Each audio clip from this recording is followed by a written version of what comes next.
Do right. Come on, do right. Do it right. There it is. There it We is. all lit now. We green. Yeah. All right. Let's get back to it. Y'all on. Let's do it. Let's go. We right back, live and direct. We had a few technical difficulties, but we live.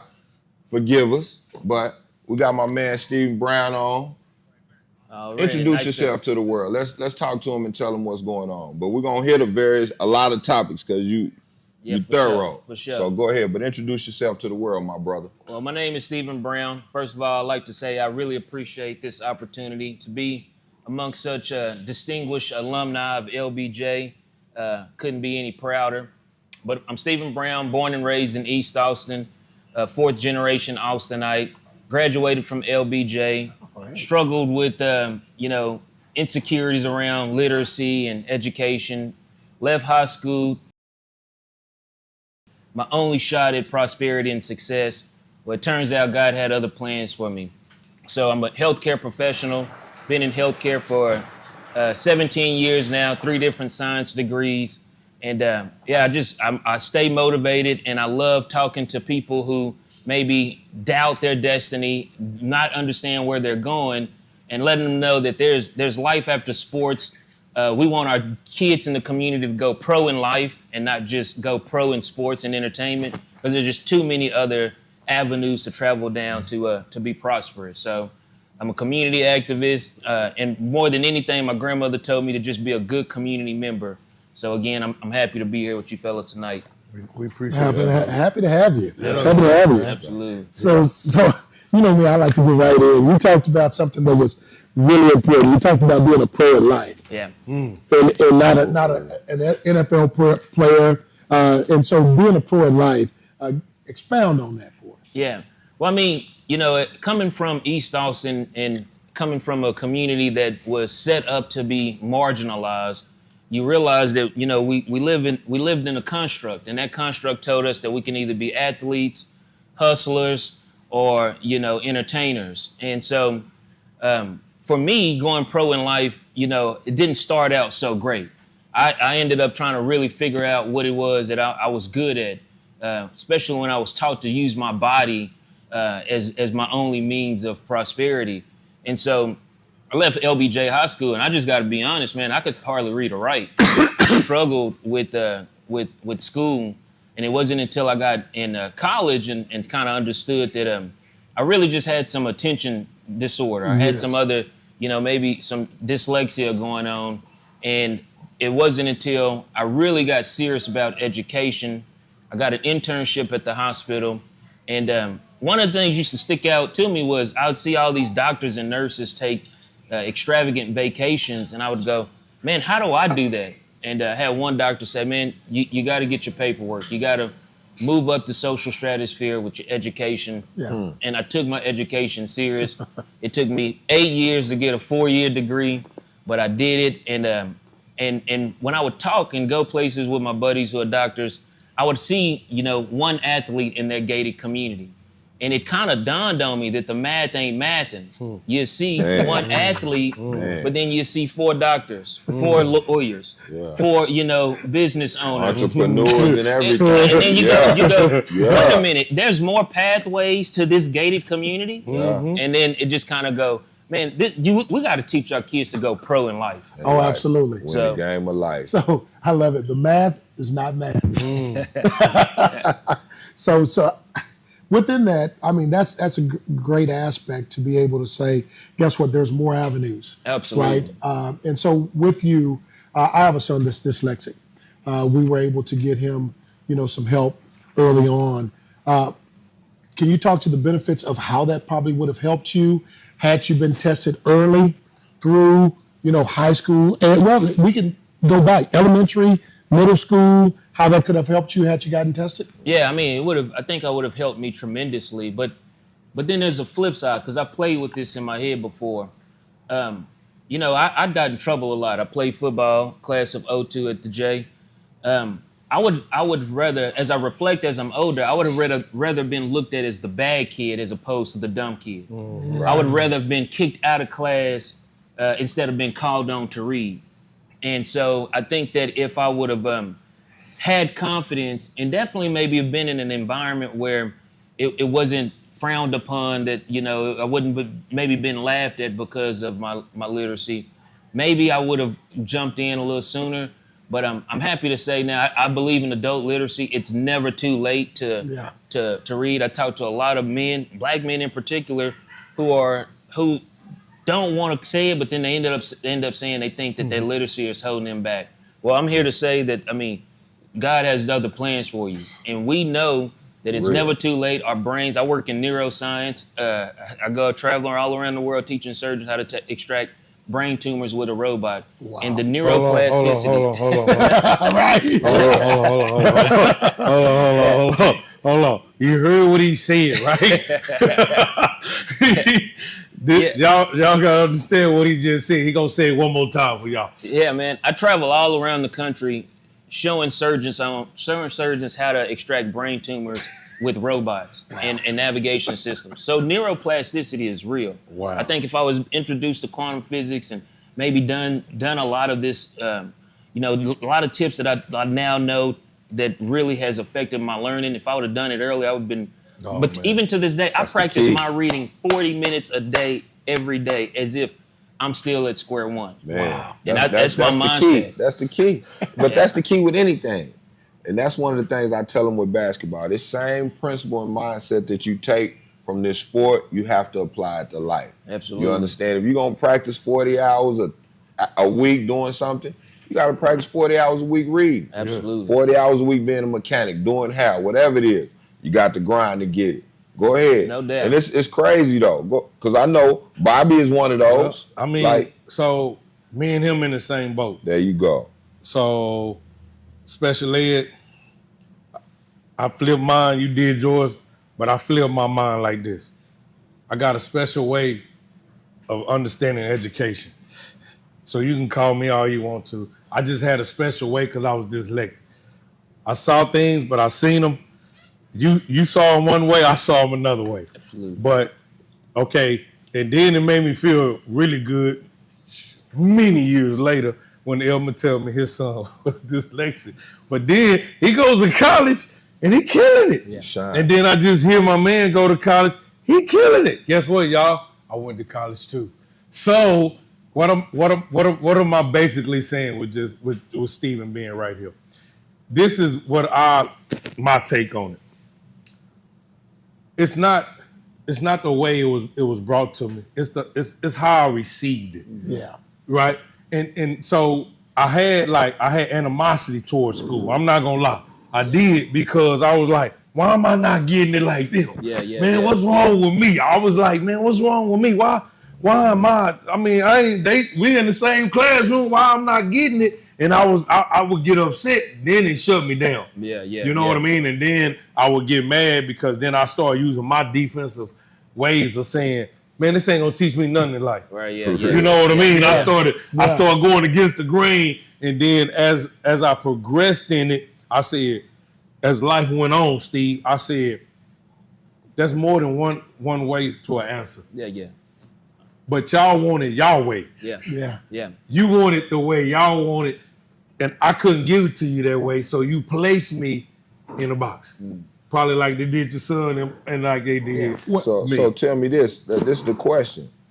What do you think would have changed or could have helped you at a younger age? What would have changed your focus or got you on this path at a young age? What do you think? Well, I'm happy to hear, like you said, you're special, but I don't think there's no difference between the Science Academy, which was there at LBJ when I was there, then, formerly LASA, and then the special ed department. Both sets of students need to be educated in special ways. Sure. So we were special education the same way LASA is special education. They, I think that for me, if I would have felt confident in we special education, and it wasn't just a place where you sent was it an environment thing, or was it a cultural thing? How do you associate that? I think it was both. I mean, how many people, they was called fruit bowl or special ed. I mean, it was one that was a little Yeah, bit we of called culture. it the Blue Hall. That's what it was known as, the Blue Hall. That's exactly real talk. Yeah. So you had that, but then I think again, you have to show kids that there's so many other ways for them to be uniquely them. Right. There's so many ways for them to do that, and I think as a community now, what we're doing and what y'all are doing here at Tater Q is creating a safe space. And you're removing those kind of Willie Lynch techniques of kind of comparing and, oh, you got this, or you went to college. Well, I don't need that, or you did this. No, man, it's so many ways. But the convergence of us as a community is that we're stronger together. And when we really put people in positions and support them to find ways to be uniquely them, we all win at the end of the day. I love it. Yeah. And how did you know when Blake was, you know what I mean? So ours was a little bit different. What we began to realize is that he was having to work extremely hard to maintain A's. And so we were like, you know what, it shouldn't be this hard. You know, so to where it, you know, he couldn't come home and be a regular kid. Wow.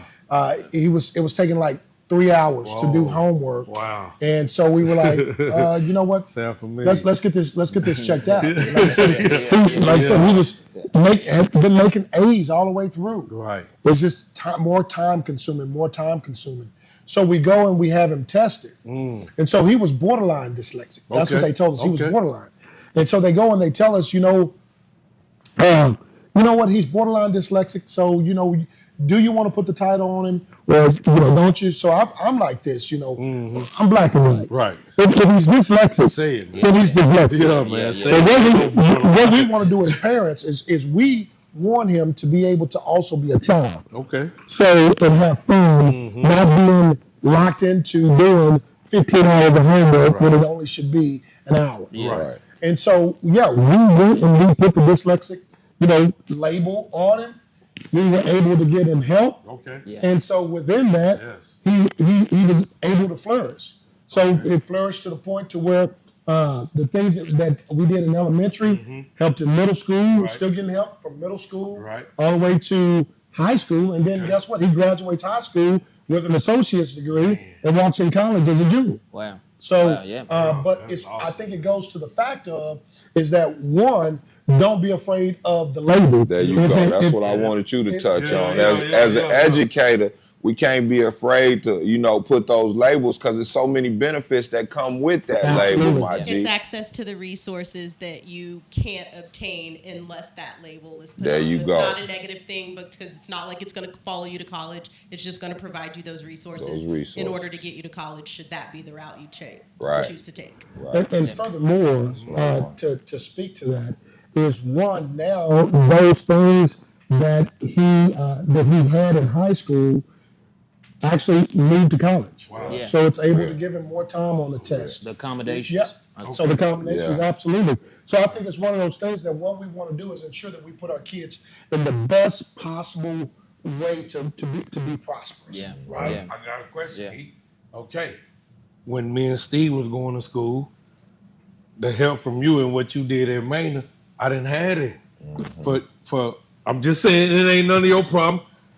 For that college, from that you I remember you and Mama was talking to me at the food truck, and there was steps like, now we got people coming in and we doing this, Bobby, and we understand you didn't have it, but So I think the biggest thing is really being educated about what is available for your kid. okay. So then and being an advocate. Okay. Now go in there and fight. Yeah. When you look at these independent school districts, there is a lot of things that they offer for help. Man. But if we're not advocates for our kids, then nothing happens. Yeah. And so what you do is you really begin to see the struggle, you begin to see the act out, or guess what? You begin to see that athlete that has all the athletic tangibles, but then can't pass an SAT, or you go back and they don't meet the minimum qualifications, but because we didn't get them the help. So now that kid loses the opportunity just because we didn't want to go and really push to get them the help. And so I think that you make sure that you raise your hand, you ask questions, you go to the school district and you say, hey, guess what? This is what I'm seeing. How do I get help? Can we get my child tested Right. So we found out, are they or are they not? Right. Yeah. We got to break that stigma in our community though, because so many kids and so many parents are scared to get their kids tested. They don't want to push for that. And we have kids at the high school level that can't read or write. Yeah. You know what I'm saying? But now it's time to start filling out applications. It's time to start making money, and you really don't have the skill set to do it. So what do it's they do? something. Go to the streets. Go to the streets. And then to be honest with you, and that's what I want to touch on with you saying that, we should be providing more resources within the school that send our kids off into the medical field. LBJ is doing a great job of that now. They finally redid it. I'm gonna have you come up there and speak, but it's other things in our school and our community that we need to be providing at a younger age that can get our kids into that workforce, into their careers sooner than later. Yeah. You dig? No, if you don't mind me saying so, the health science department at LBJ needs to be looked at, nurtured, and taken care of just as the football department that's recruiting kids. Say that over. again, Man, bro. I'm a body slam. Man. Boom. Yeah, You know what I'm need to- saying? Say that again, bro. We really need to be looking at that health science program and really building up the recruitment and bringing kids in and getting them excited about that pathway. Right. My nonprofit with Rosalind's Novel, we take 20 kids to see an open heart surgery each year. This year, at the end of October, we're going to take 20 kids to see an open heart surgery. And we're going to bring some hearts up to LBJ, teach them how to throw a couple ties, a couple of sutures. But what that does is, one, it allows them to see themselves in that environment. Yes. Because if you can't see yourself in that environment, because there is bias in healthcare, we are in a space of building capacity. So one, it teaches them to see themselves in that environment. Two, it allows them to have the knowledge and tools to advocate for themselves and their family when it comes to health. You get the education, you get to be able to advocate for your family, and you get a great career that's going to pay you. Man, I noticed that. And I brought another ex-LBJ alum up there to speak. Works with the pharmaceutical, the EMS and all that. And that's one of the biggest things she said is you get to advocate for your people. You know what I'm saying? And you have a firm understanding of what's going on.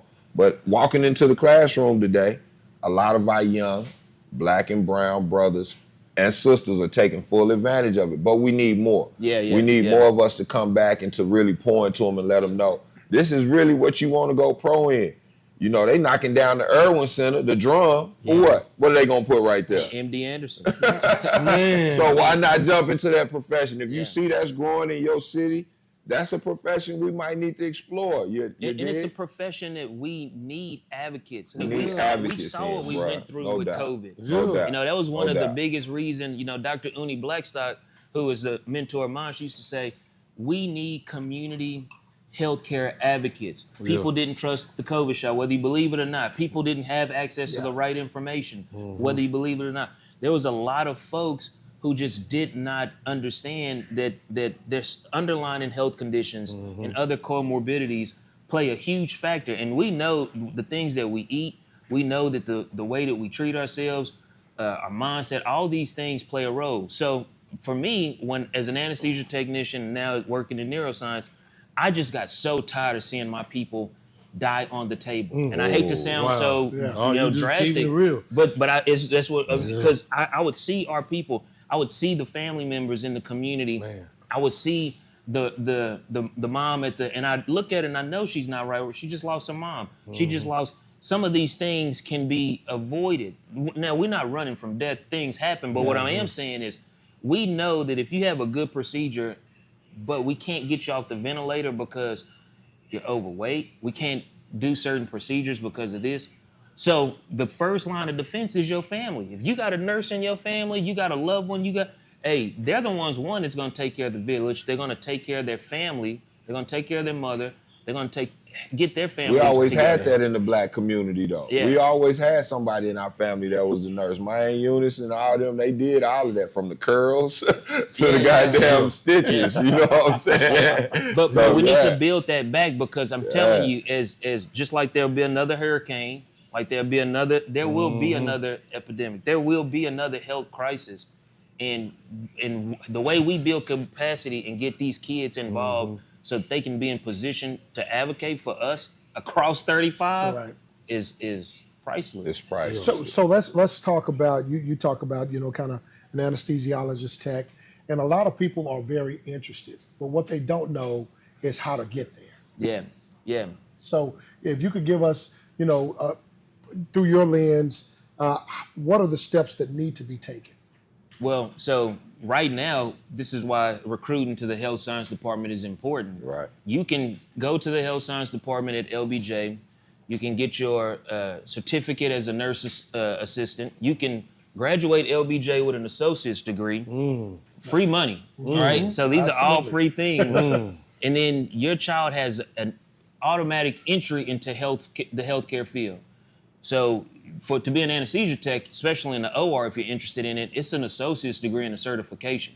So the same associate's degree that you get while you're at LBJ, you can get that associate's degree, go to the hospital, apply for that job. They'll give you on the job training for a year, and you can get a certification in that. But you have to have an associate's degree in health science. LBJ is providing that. So that's just one simple pathway to that. Gotcha. So within that, because kids today, they're enamored by the money. Yeah. So from an entry level, what does that look like as an entry level anesthesiologist tech? I mean, with no student debt and that entry job at 19, 20, you probably be making about $65,000 a year. That's big. huge. Out of high school. Awesome. I don't know what I would have been doing at 20 years. I mean, but that's sustainable living in Austin, Texas. Yeah. But here's the other thing. Along with what he's asking about the money, what are some of the other career options in the medical field? Like they get caught up in I got to be an RN, a dentist, or a doctor. Talk about some of the other fields and professions within the medical. So I definitely love anesthesia technician. I love, I come from the streets, so I've always been fascinated with drugs. But then my mindset started shifting to medicinal drugs and seeing how they're used responsibly. So I mean, you can get your bachelor's. Obviously, you can be a nurse. Well, I'm just gonna go over the roles in the OR. There's a nurse. There's a surgical tech. That's a 2-year degree. Right. That's about $75,000 a year with a 2-year degree. There's a perfusionist. That's a master's degree, which is nothing. People get nervous about that. That's 6 years of schooling, and that's $150,000 a year job. There's physician assistants, PAs. That's another master's degree, but that's another $150,000 a year job. There's CRNAs, which are nurse anesthetists, and then there's AAs, which are anesthesia assistants. Right now, I have a friend just finished school, and she's making $220 with a sign-on bonus of $50,000. So those are 4 and 5, 6-year jobs that you can acquire in with the right investing and right being a part of the right community. Though you can be millionaires in 5 to 10 years. In 5 and 10 years, you out after of there, you do bro. your job. Yeah. At a young age, though, bro. Yeah. And you can start building on this in high school. Yeah. And that's one of the things that I stress. Man, the game has changed so much. Y'all can come out of high school owning your own brand, building your own empire, bro. Yeah. There's no reason you shouldn't. No. We slept as young dudes. We should have been doing the and one film. We was doing all the editing. Am I lying? What we doing the videos and dubbing and all that? We was already doing all that, putting music to it way back then, but we didn't know how to monetize that. Well, that and I think that it's kind of been the same thing in the community, right? Yeah. And the community has always touted the athlete. Mm-hmm. Nobody really touted the CEO. Mm-hmm. Yeah. Boy, there you go. So, let me give you something on that. Say that again. You got to give him something. Say that again. He just said it, man. Yeah, so we praising the bullshit. We praise too much bullshit. Say it again, bro. So us as African Americans, let's just really put it out there. We praise the athlete and we don't praise the CEO. And so we look at the instant millions. We don't look at the thought and the mindset of guess what? We're just the player and we're not the owner. Right. So you're worried about making millions instantly, and then when you look at every owner, they make billions. Yeah. Mm-hmm. And so it's really the slave mentality. Yeah. No doubt. So then we go back to the fact of we're gonna use our bodies. We're gonna put everything on the field. You're gonna pay me $100 million. You may pay me $500 million, but at the end of the day, I'm worth 3.3 billion, and then my money is just making money, over money, so I can pay you blind. But then everything I give you money for, you spend it on businesses I own. Yeah. Hands down.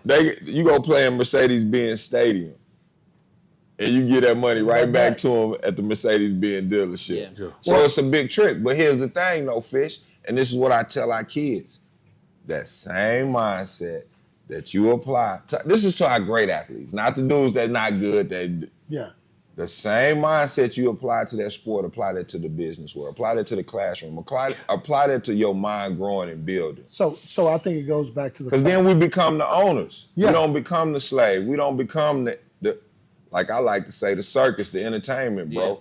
Yeah. You know what I'm saying? That's my thing. I want us to get away from being the entertainment. Some of us, I like being the entertainment at a certain age. Yeah. But then as we become older, we need avenues to transition, to laugh. Go ahead. And then, the thing about it is me being a CEO, and so let's look at the actual avenues. So me being a CEO, the longevity is a lot longer. Yeah. I don't have just a natural lifespan of a 3-year running back. Who told you that though? Well, it's parents helped me visualize, and then once I got in the business, understanding exactly what it looked like. Yeah. See, that's something that got to be taught early and repetitive. Like, it take a village to raise us, youngin'. Yeah. You understand? So outside of your home, when we step into these school systems and even these churches, we got to teach this same kind of mindset. Don't you think? Wouldn't you agree with me on that? Oh, 100%. And then check this out. Most of those athletes, after their 10-year of football, they come home and their bodies are banged up. I mean, I still have to work out and I was a nose guard. I was 320 pounds. It took me 2 years to lose the weight. I've been maintaining it for 18 years. You ain't never seen 300 pounds, I was boy. 320. Yeah, I was 320. Boy. But I'm saying that to say, so their bodies are banged up, and then oftentimes they struggle with their identity and what they should be doing because all they was taught was to use their body. Now, then they end up starting jobs and businesses, and they say, well, let me invest that. So if we have parallel tracks that make sure that out of this construct called the hood, there are 10 lane avenues out instead of one or three. I like it, bro. We do better. Options. They both talk about that. That's one of the things Bobby Mack love to talk about is options and what they do. Go ahead on that. It just opened up things that was different. And I'm gonna go back to where it all started, right? Like even with our special education. Yeah. What it did was, I did it at a different approach. I said, now I'm not looking back, I'm going forward. What's behind me is backwashing bullshit. So let me head to what's in front of me and conquer everything that God really has for me. So when I started on that journey, it was not easy because anything in life is not gonna be easy in the beginning. No. It's gonna be hard. What happens is Bobby Mack started making it look easy. Yeah. And then you think you can do it. But see, and this is a thing when you got brothers that you can co-sign on. So the same mindset, I seen it. He already liked cooking, y'all. And I can't even wait to tell y'all about the food and all that other shit. But he took that same mindset from the football field, from leading the team in sacks, running kickoffs and punts back and doing all that. He took his same mindset to food and understanding food and that concept and running a business. Same mindset. You know what I'm saying? And that's the transition. And like Steve did the same thing. You got focus. Exactly. He did the same thing. The same thing. Street with the drug. Hold on. If I can put this in there, imagine what I can do when it's something with. Well, we gotta keep it 100. Come on. Some of our drug dealers are the best chemists. Man, come on, man. You know, and the smartest. Yeah. So, he said that, boy. And when you look at it, and you look at what the brain is capable of doing, right. The other piece to it is being able to really exert the brain to get everything that you can out of it, right? Yeah. So don't just limit it to fast money. Let me build a business and like I said, longevity, right? Man. I want to build longevity. I want to utilize my brain and my mind to be able to help me to build something, right? Yeah. Something to where, guess what, from a different perspective to where I can sleep at night. Yeah, exactly. I don't have to worry about somebody kicking in the front That's what I door. was about to say. You gotta look over your shoulder. You don't have to look over. Well, life changes, right? So to piggy off of what Ray's saying is to take that and use that all that energy of saying what I'm not to what I am. Yeah. That's what changed Bobby Mack's perspective on. I went from a have not to a have got. You see what I'm saying? Yeah. So once I saw that, and then, man, I look back now and I saw God say, go down that door. Open that door. Right. No, you can't go in that door. You know what I mean? And then you navigating through life. And these youngsters got something they got to navigate through. Yeah. And you know what I mean? Yeah, but a lot of youngsters don't have that vision, and they don't have that fight that we want them to have. Understand, fellas? You looking at four men that had to navigate your way, and my way, Steve's way, and I don't think sometimes they had that support that we have. You know, legendary dad. You know what I'm saying? Yeah. Legendary dad. I'm just, man, everybody ain't got it though, man. How you explain that to them? Well, so I think it goes back to the fact around, you know, as Stephen talked about, is advocacy, right? So we talk about where the communication is missed. Yeah. Okay. And so how do we become advocates for healthcare? How do we spread the word? Where's the word missed? Where's the word needed? But in that, we also need people to raise their hands. To where, guess what? I have plenty of questions. So I want to raise my hands and I want to ask you about it. You know, I mean, I don't know what I would have done back in from 87 to 90 had somebody brung a heart for me to be able to visualize and to suture on. Yeah. Right? I feel that I've done well, but it really probably could have catapulted my mind and my thinking to a whole different level. Yeah. Probably take me places that I've never imagined that I could go, right? Yeah, no, that imagination is real. And so there's a couple things, you know, advocacy is right, but I think as a community, we are headed in the right direction. Okay. And I would say that, I would say, like, and I love what you keep saying, Ray, is that, you know, those skills in football, because we're not knocking football and athletes. We're saying those are still viable avenues. But for those that are playing football and are engaging in sports and the camaraderie, those skills are transferable. When I decided that I was going to get serious about my education, the same way I wasn't letting someone hit the A gap on me, is the same way I'm not letting that teacher lead his classroom without telling me that. It was just that. Transferred it, baby. You transferred it. And when we take and change our mindsets and challenge the constructs and the labels, some of these labels, I'm for labeling your kid and do it. We need those labels, but then at a certain point, I like to challenge that label. See if you test that label, and if you're still there, you need the resources. Cool, get them. But challenge, we have to constantly be challenging. That's why I love about science, because it's deductive scientific method. It's you constantly making observations and challenging. And I think our community, we have to reconstruct. You think like that coming from the hood? Your mind work like that? Black people think changed. like that? My mind has changed. And I think we have to keep, and I think there's a lot of other black people's minds are changing. I'm telling you, it ain't no changing. They reprogramming back to the original form, bro. There you go. The truth is starting to come to light, my brother. To be honest with you, you know, we've been lied to for years, and it's time. You know, I just walked in the classroom, like I told you, at LBJ, and they doing the stitches, and I'm watching our little kids. I'm like, man, I done jumped back in games, cut over my eye, got right back in the game, and got stitched. I say, man, it's a whole profession.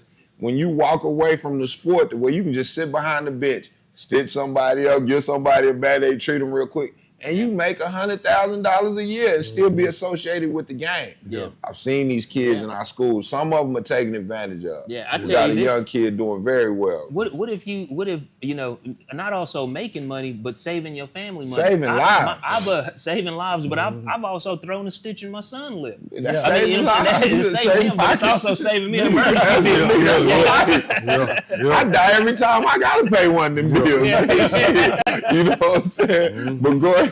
Yeah, no, But you saying it right, but just being able to do it the right way in home and not have to go through the extra expenses and time, bro. Like, it's so much mama used to do and grandma used to do to save money and time. Well, baby. I mean, you got to understand this. And this is something we got to teach kids at LBJ and every other school, and even the ones that, even just parent-wise. Right. You know, I read a book called Big, and it really opened up me as a person, and I was just like overwhelmed by all the stuff. I closed it. And Bobby a reading something. You know what I mean? Boy, I thought you couldn't read, man. They told me you couldn't read, bro. You a reading, boy.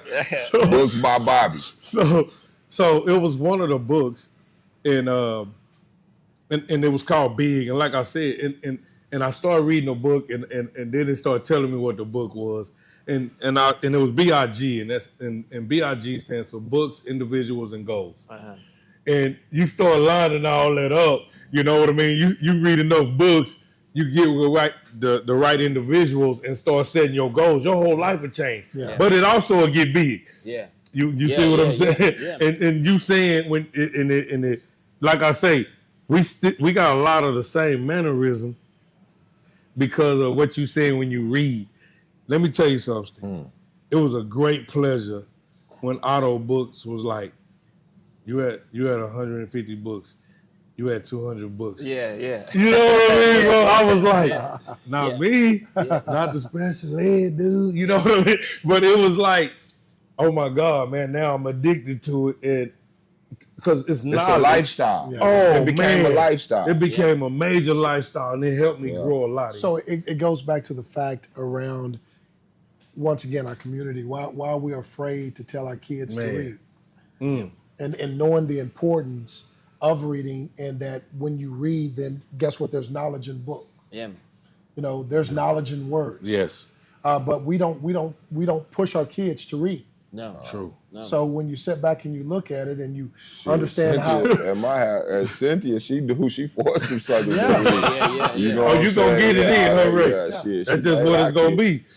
Man, It's mandatory, ain't it? Yeah, but she's an educator, so that's how very she true. moved with them, raising our children. Very But true, like, man. Very true. But Very true. We need to make it to where culturally, if you are buying your children, no knock to Jordans, but if you're buying if we're just keeping it real. If you're buying certain things and you're not getting a tutor, it's not cool to have 10 books over the summer read too. You know, if we don't change that, then we are going to we will miss. Literacy is the hugest thing. And the biggest thing that I'm proud of, I have two sons that I love. Literacy is way better than mine was in high school. So that in itself, I've done. That's That's right goal. there. When you can look and see that they better than you at that age. And one thing that in the last, I'm gonna be honest with y'all, man.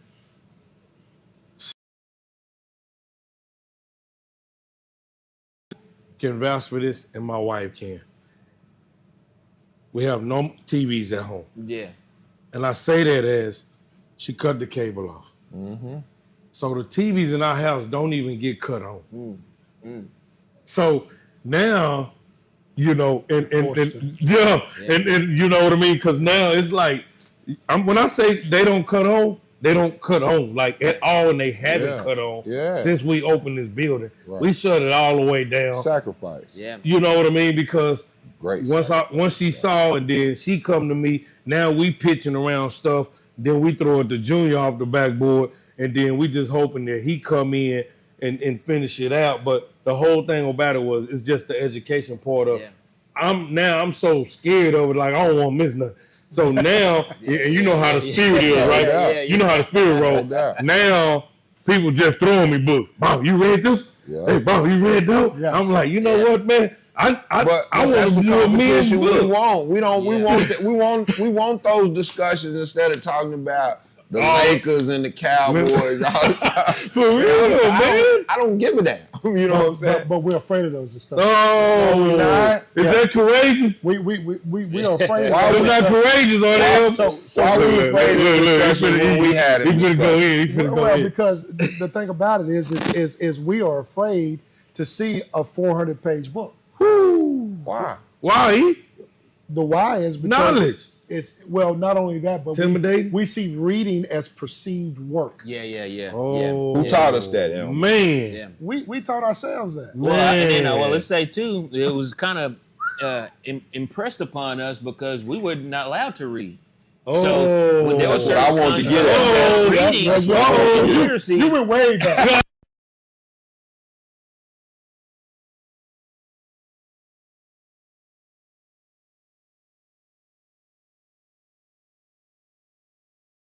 100%. I mean, literacy is such a powerful thing to the point to where they hide it from us. Man. And then we have to realize too, whatever they are trying to hide from you or trying to get you to, they, like the kids say, cap you down. Whatever they capping you down, and you don't need to go vote. You don't need to go do this. Oh, you don't need to do that. That is saving more for them. We have to realize they've done a great job of making sure we are out of their way.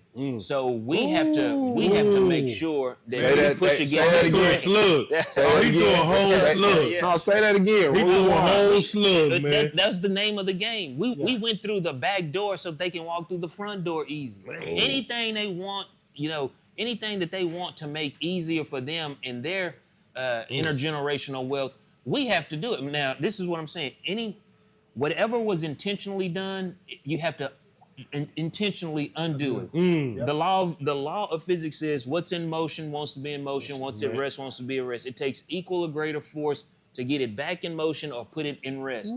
So if racism and systemic issues was in motion, it takes anti-racism to put it back at rest. And reading and stuff are the antidotes. Those are the tools that will propel us forward. Yeah. So let's go back and kind of replay the tape. So for us, athletically, our bodies, you know what, let me utilize your body to make me millions and billions, and then I'm just going to pay you just a little bit. Yeah. Right? Yeah. And then what we do as a community is we get in and then we tell our kids, what? We want you to be this exceptional athlete, and we want we want you to go pro. That's the only way out. And we're talking NFL, NBA, knowing that the challenges are far greater because guess what? You have to be top 1% in certain situations to be able to get there to where me going pro in life, I mean, how many opportunities are available as an AA? I mean, right now, there is a lot. Exactly. They're giving people $50,000 sign-on bonuses right now. More than an NBA player. Than a G League, right? Yeah, but I'm saying there's more roster spots to do what he's doing. No doubt. Well, but then they getting paid no more doubt. than a G League player too. Yeah. For longer. If you do the longevity of the career and the dollars and the growth, Absolutely. it makes sense. So the questions and the things that I tell my son. My son is playing ball, college, but we're not playing for pros. We're not playing for G League. What we're doing is we're playing for, like you said, Life after ball. Life after ball. But to have an actual game plan of one, like you said, no debt. Yeah. Two, you come off in here and have an executable plan. Yeah. So when you walk out the door, then we have something that literally catapults you above others and puts you into a situation to where you can win. Yeah. Well, that's a great dad, and I just want to say this real quick is that, I've been telling kids and friends, my analogy for dad is a man. I don't have to be a biological father, but role model or coach. Yeah. But a dad makes sure that their child is on guard for distractions. They're making sure that they are seeing the world with the right attitude. Yeah. And then they're making sure that they have support for their destiny. And you're doing a great job as a dad, and Excellent even if job. those and you're doing a great job as a dad and a coach. So at the end of the I'm day, as watching men be men being fathers, making sure that their kids are raised in the right way, education, love in the home, but also the discipline, the attitude, and the destiny mindset. We're headed in the right direction. Yeah, and I think ultimately what you want to do is you want to set the proper expectation for your child, right? And so my expectation is that, look, man, we want to go to school for free. Yeah. Now, guess what? Although that I'm capable of paying, I want to be just like that millionaire that you're competing with that could do it 5 times, 10 times over, but his kid is paying for the same free scholarship. Yeah. So guess what? Let's all get in the same pot, and then let's begin to levelize the opportunity. Man, we can't afford it. I'm like, think like we can't afford it. That's what I said. Although I can afford it, we can't. Part of my preparation. I can't afford it. Yeah. I ain't got nothing on nothing. Sweat equity, baby. I think that just goes to a good point that y'all are talking about right now from Mr. Rob Harper.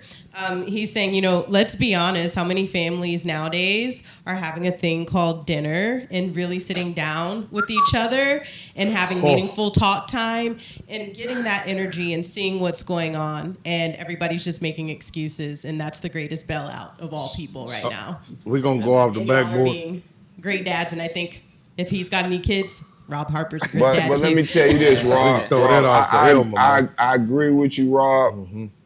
I agree with you. Pray for the homes and the families, because our families and our homes are under a spiritual attack right now. Yes. You understand? Yes. And I got to be honest with you. Yes. Pray for our families and our homes. Go ahead, though. We throw that to you, though. Well, so no. So he been there. you know we've had the conversations around about the importance of the dinner table, Man. right? The problem is that we've gotten too busy for the dinner table, and the dinner table is the thing that taught us a lot. Think about when you sat down. Hey, he hit it, man. He said busy. What does busy stands for? Being under Satan's yoke. Yeah. Carry on, E. The Reverend Carry on. Never doctor. Carry on, big dog. Carry on, big dog.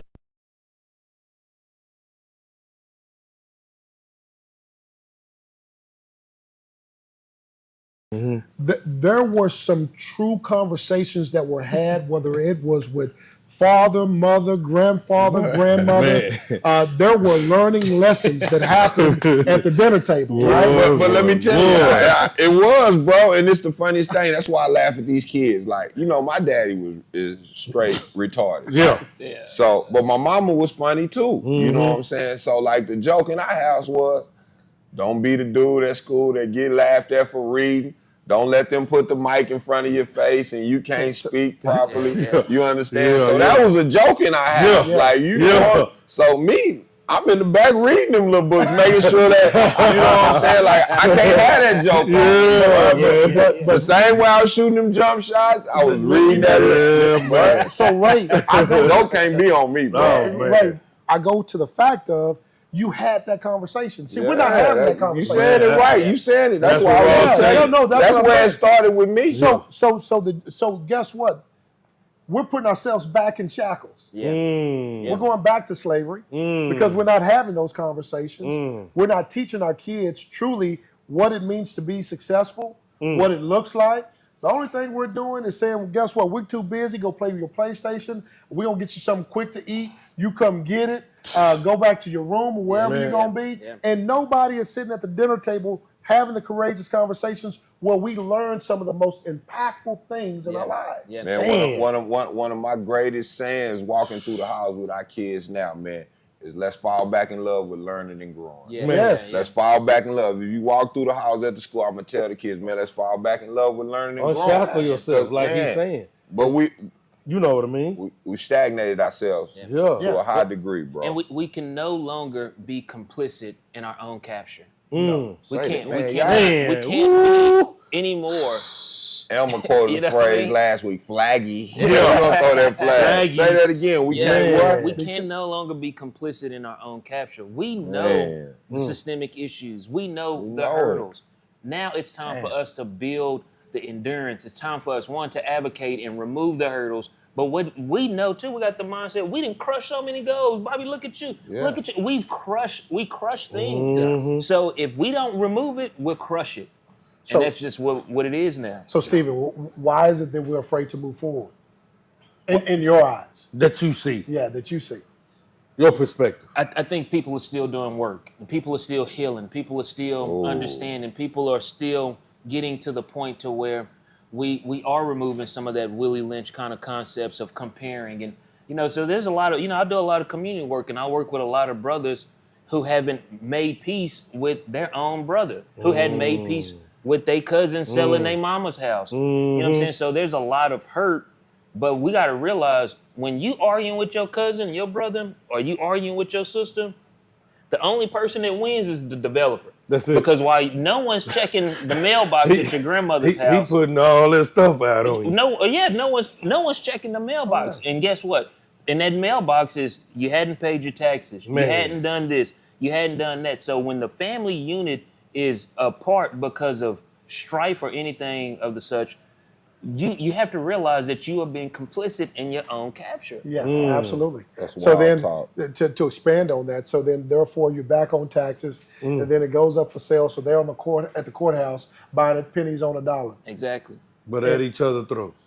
and But everybody that's how loses. family work. Yeah. That's how family work. But the community where's is a the network education of, on that? But the community is a network of families. So when that family fails, guess what? It falls in the community. It falls on you as educators. It falls on all of us to say. Yeah, I'm paying property taxes right now. Shit, What you you talking about? telling me that shit hurt? I dude. think it goes back to the fact that that's why 11th and 12th Street doesn't look like it was. And it's done.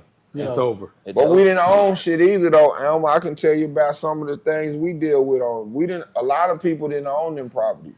The whole educational process of really owning, we never got. Right. We never got that. And guess what? And for some of us, we're still not having that type of conversation. Boy, no. what? No doubt. Boy, that- Or again. There it is right there, boy. Yeah, so, Man, nah, but let me tell you this. And what has been beneficial for me through the process is some of our older blacks that have reached out and showed me love in my process of learning and doing what I'm doing. So I can't knock the process. It's been some older black people that have educated us. My thing, the flip side of that is we gotta listen. Yeah. You know what I'm saying? We gotta train the next generation into listening and being receptive to what's being taught. So, Ray, you know what I'm saying? You might know this history, but Old Anderson was shut down, moved to New Anderson. Fast forward, they told the blacks that moved over there that they were not allowed to go to the school picnic or the prom, the senior prom. Right. It took Joan Means to lead a summer of swim-ins. She went to the picnics anyway, and she did what she needed to do. They led swim-ins, and it led to the desegregation of Barton Springs. But she has a quote, and she says, "Doors just don't open." And when she said doors just don't open, it takes action from our community to open. But it also takes action for the community to walk through those doors. Man. And I that like was that. powerful. So let me tell you about the action. Man. I'm so glad you Woo, said that. we 'Cause open it. planting the seed now. It's incredible. And I'm going to show y'all the pictures. How beautiful and how sad it was at the same time to go to an LBJ Reagan game. And the crowd be so divided and so dispersed. Yeah. It is time, and we have a lot of pillars in our community that are trying to bring those schools together. Reagan should be the 9th, 10th grade campus. Yep. LBJ should be the 11th, 12th grade campus. We would have 3 feeder schools going to those schools, and we could get busy. We could put the resources, the ROTCs, the medical, the fire academy, everything back in our facilities, and we could take care of our kids in our community. Yeah. So when this comes up and y'all see people pushing to bring these schools in our community back together, don't just get on social media saying, this is what we want. Yeah. Get behind here and get out here and get in the trenches and make it happen. Though. This is for the kids in the community. We got to a bring our question. situation back to power. We got a question. Actually, it's not a question. It's just another amazing comment by Rob. He's making a great point in stating that instead of as parents giving our kids what we didn't have, we need to give them the knowledge that we didn't have instead of materialistic things. That's big. That's big. That's big. Major. Yeah, Rob, that's big. To let y'all know about Rob come from Indiana. He come from where all this kind of even 10 times more than what Austin go through. So he done seen this over and over, and he got a little bit of knowledge in it just to give y'all a little knowledge about it. I love his comments. I love his words. Great words, my brother. So Ray, I hear what you're saying. I understand what you are working toward and want. But here's our biggest problem. We just talked about, black families actually battling within, right? Okay. So my question to you is, I think our biggest hurdle is that, one, we don't know how to unify. That's the number one hurdle. And so how do we unify? I think platforms like this and having the hard discussions and the courageous ones and identifying, like, it's time for us to start speaking about the traps and where not to go. Yeah. You know what I'm saying? And quit wasting time. Like, it's time to call out the snakes and the fakes and start putting our kids and our people on the right path. That's where I'm going. Yeah. You know what I'm saying? So I don't know. I think that's the way we start unifying. We glorify too much bullshit, bro. True. I gotta keep saying that, bro. Like, you say we don't glorify the CEO. That's the dude that's making a killing. Yeah. I never argue and fight with a dude about it. A college football game, another professional game ever. Yeah. After them, you know who the happiest motherfuckers are after the game? Excuse my language. It's Jerry Jones. Yeah. No matter what happens, whether the Cowboys win or lose, Jerry Jones gonna go home and have the same steak, the same filet mignon, the same bottle of champagne, the same crazy faced looking white lady with him or something looking, you know what I'm saying? It ain't gonna change. And then guess what? The athletes on both teams gonna go to the club, and if you sit in the club and look at them, you're not gonna know who won or lost the game. No, you're not. Well, hey, Ray, you experienced that, didn't you? We know it. Okay. Yeah. So when you understand that it's just a game and that it's people behind the scene really pulling the strings and making real money, you try to teach our kids these are the options to freedom. Yeah. You understand the way your body ain't banged up. Can I toast up real quick? To freedom. I just want to toast up real quick. For sure, my G. So my mentor said this. He said, Bobby, what have San Francisco, how much money have they gave you? Zilch. I said, nothing.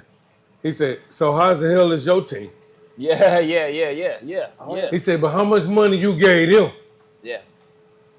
Yeah. Yeah, crickets. So go ahead. So who? It ain't your team. Yeah.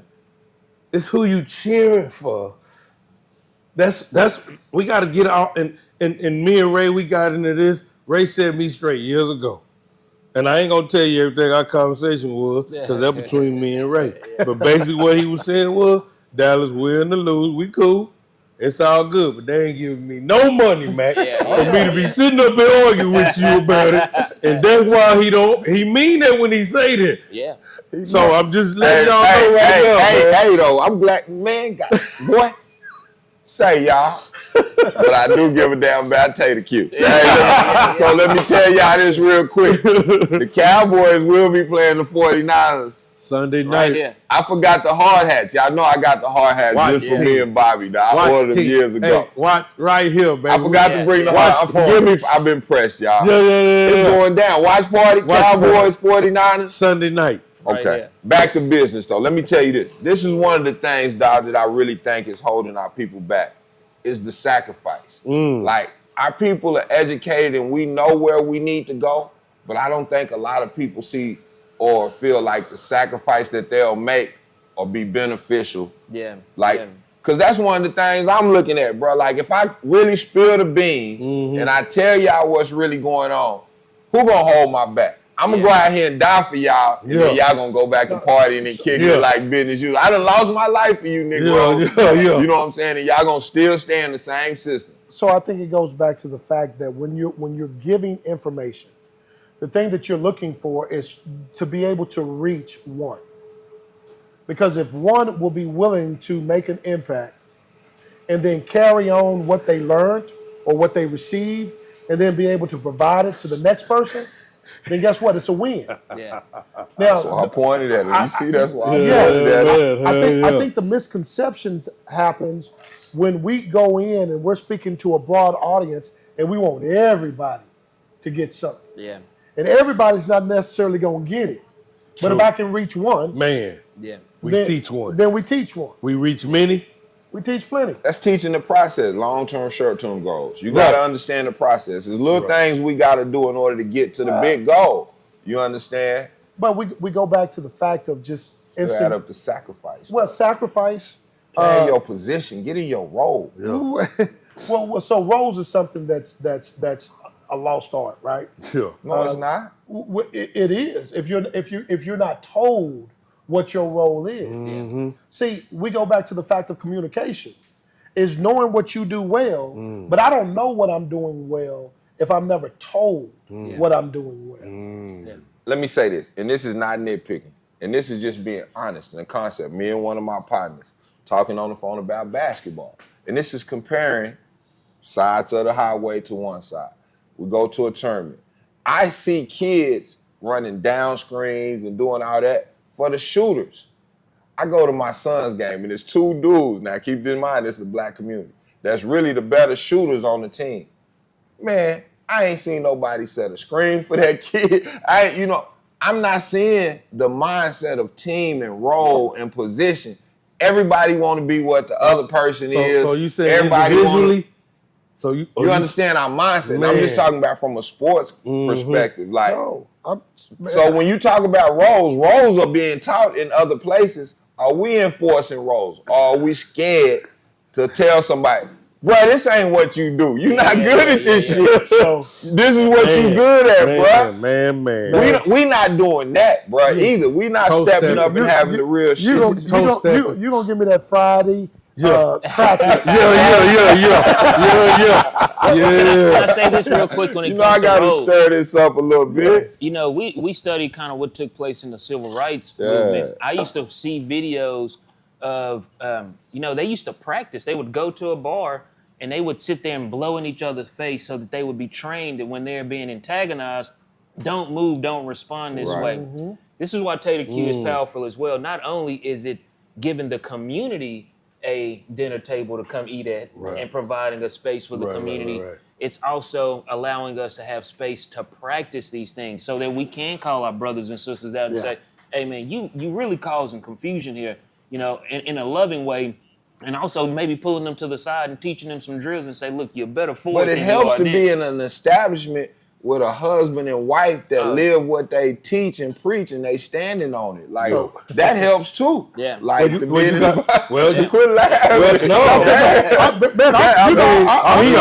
He already on it. I'm gonna come back and I'm gonna hit you. Yeah, he already on it. You already know. Man, look at here. Man, his mode already. So I go back to the fact of what you just talked about, because I sat down and I lived in the shoes that you living in. My son went to the same school that you went to. Right. And so when I came up and we were playing ball, and the reason that we were so successful is that, guess what? Everybody knew their role. That's why we went to state, bro. but it goes. That's why we went to state. Yeah. So That's our 01-02 football team. Yeah. We know it. Yeah. Yep. But in that, when we came through, I knew what I was supposed to do. Yeah. I knew what he was supposed to do. I knew what Jim Mason was supposed to do, what Eric Coleman was supposed to do. I knew what Chris Sanders was supposed to do. It was no surprise as to what we're going to do. Man, I'm not going to come down and shoot a 3-ball because that ain't what I did. Yeah. But this day and time, Bro. we are afraid as coaches to designate roles, to sit down and have what I say. No, leaders, not lessons. We taking it past that because I've seen it in corporate and school. As leaders, go keep going. We are scared to do what? I love when they lock We scared to do what? Don't tell them what we scared to do. As leaders, We scared to do what? Hold people accountable. So accountability is the biggest thing. But furthermore, we got to hold ourselves accountable. Ooh. So I'm like, how do I gotta you be like Bobby Mack then. No, I'm just going back to the fact is guess what? I probably can't tell a kid a role if I don't want nobody to tell me what my role is. Golly. Yeah. So then therefore I don't have to hold you accountable because I don't want you to hold me accountable. That's scary though. Because that goes away from the theory of iron sharpens iron. Well, iron can only sharpen iron if I'm willing to be cut and cut. Yeah. Bring me together for friction. Yeah, I gotta embrace hard times. I gotta embrace heat, friction. But Where we going? So also another Rob point. Rob. Thank you, Rob. Like and share. Y'all that are watching, like and share. Love and share, bro. The locker room, we doing great things, man. We got a lot of extra segments. Go ahead, Rob. He's making the point that, these kids, they know more than we think or give them credit for. And it's really about money, and they don't care how they get it. True. There's no shame in it. If the money bag's big enough, they're going to go for it. But that leads to a question that I have. Could it be fear? And I think that goes with roles too. Fear from our parents not really knowing what they need to teach their child. Well, I'm gonna raise my hand on that because as a parent, great question. Thank you, Rob. But and I'm gonna talk about fear. As a parent, you know where your kid is. Oh yeah. You know where your kid is, and if ultimately the problem is, we go back to that word that's called vicariously. So now what we want to happen is we want our kids to be what we were not. So we want to live vicariously through them. So instead of tell them the truth, we will allow them to really have an actual letdown on the other end when it doesn't happen for them. So I go back to the fact of, we can let you go through the imaginary road, and then at the end of the season, when the athletes, those that were worthy of getting an opportunity, are sitting behind the table and they're signing a letter of intent, there's a reason they're signing the letter of intent.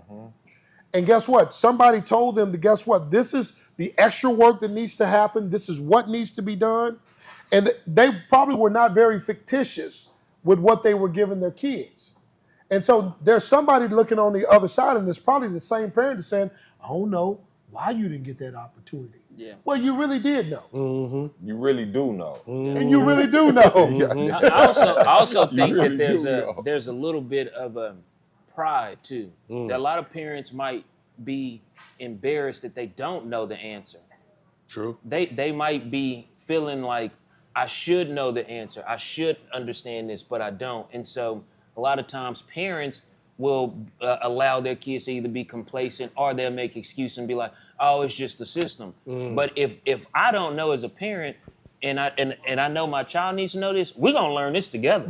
Man. So I agree 100%. But it's the same token around you've got to be willing to challenge everything that is stopping you from progressing. Yeah. Man. Yeah. Man. Yes. Say that again, bro. That's major in life. Right Say there. that again. You got to be willing to challenge everything that is stopping you from progressing. Man. Love it. Because I want to know where the roadblock is and why you are keeping me down. Why am I not able to be that kid that's the kid, right? So, guys, as a parent, we're going to walk in there together. Or why that opportunity ain't afforded to me. Yeah, so we're going to walk in there together, whether it's, like I said, principal, whether it's supervisor, right? There you so go. You know what? I see XYZ always gets an opportunity to simply tell me where I'm missing and where I can become better. Yeah. I think too, we have to get to the point to where our kids think they got it twisted. Never broke again, NBA young boy. Everybody thinks that they're supposed to be wearing pieces and chains in their 20s, but really the 20s to 30s suck. 30 to 40 you grind, and 40 to 50 you maintain, and all those things. We got to get to the point to where, as a community, we don't feel like we winning because we make the right decision all the time. We can't be afraid to fail. We can't be afraid to ask questions. We have to be back in that we got to imagination. grow up, man.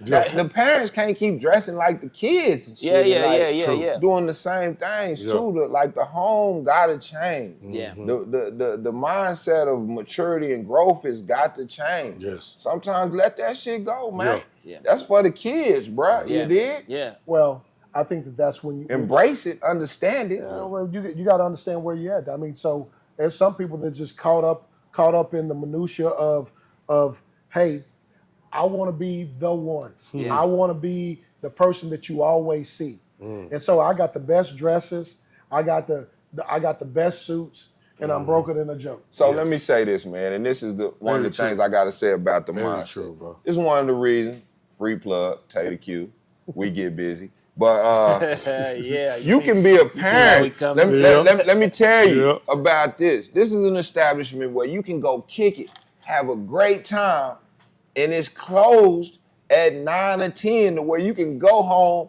and be a mother and a father and a family member. Yeah. You understand? As an adult, you got to change. You can't be the 10, the 12, the 2, the 1, 3 o'clock club dude no more. No. When you got kids. No, man. Like, it's a sacrifice. And I keep going back to that word. Heat, doctor, mental, physical.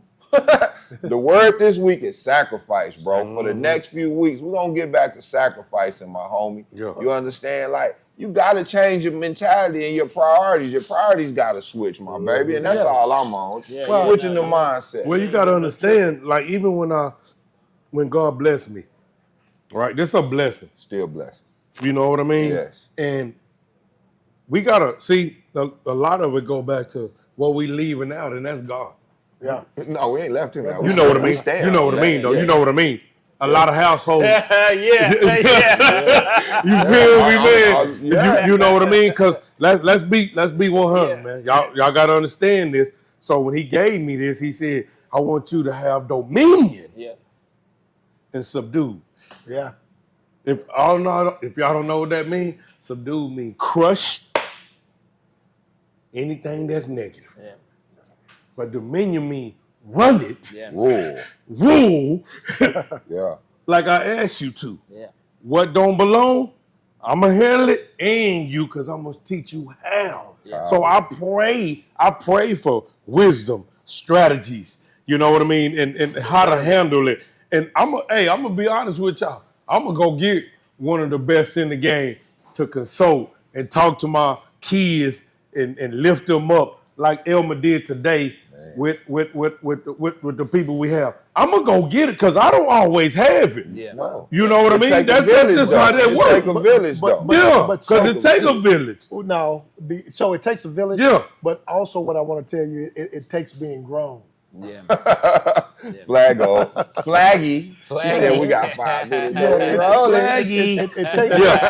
It takes being grown and being able to realize what you good at and what you're not good at. See, this man talked about neurology. Man.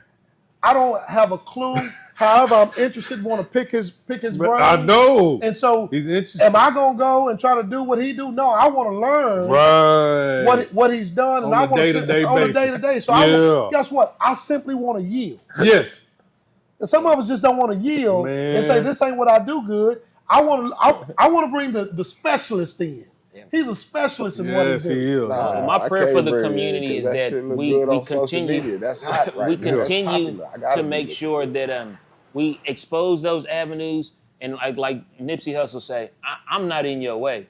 So there is no threat of competition when it comes to us. That is a Willie Lynch mindset, bro. I'm not in your way, man. I don't know what you do. I'm interested in if you can help me in we intersect. I don't do. If we intersect, that's a community. We can collaborate. Absolutely. Yeah, absolutely. Man, that's eating right there, bro. That's my next shirt. I'm not in your way, bro. Yeah. So let me tell you, y'all be making me laugh. Man. And I just love it because, you know, my guys put on a great show. They always bring great hosts, great panels on. Dog, we talk about Umar Johnson. I like him.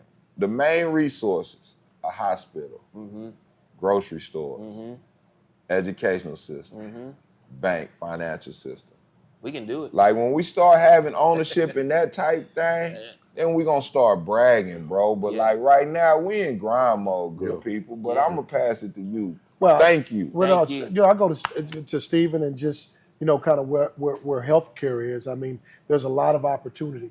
Yes. And so one understanding, what that looks like for our community. How do we continue to join you in your word of advocacy to be able to get more children down that pathway and understand. I think that it's awesome.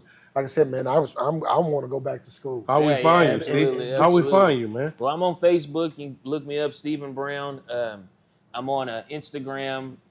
We also have a website, Rosalind's Novel. And then you can find me just in the community. You can find me at LBJ. Huh?